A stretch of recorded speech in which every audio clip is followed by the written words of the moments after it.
Hey everyone, in this video, I'm going to show you how to update HDFC new mobile banking application. So first, let's log into our current mobile banking application. Now, after logging in, you'll see a pop-up saying there's an option to upgrade your application. So you will see there two options, which is the try now and skip now. So for now, let's just skip it. So here we're going to check if there's another way to update the application. So first, let's just click on the menu option. And after that, you will see an option called switch to new mobile banking application. So you just have to click on that and it'll ask you to log out.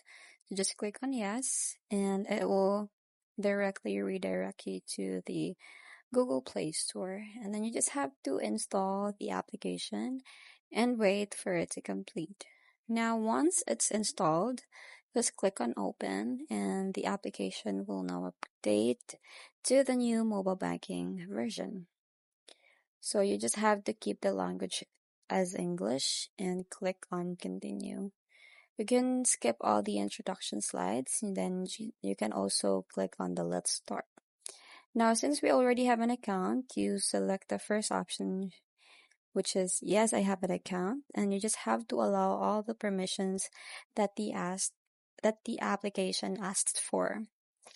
And you just have to fill out personal information or information about your bank, something like that. And that's it. I hope you find this video helpful. Thank you for watching, and I'll see you in the next one. Bye!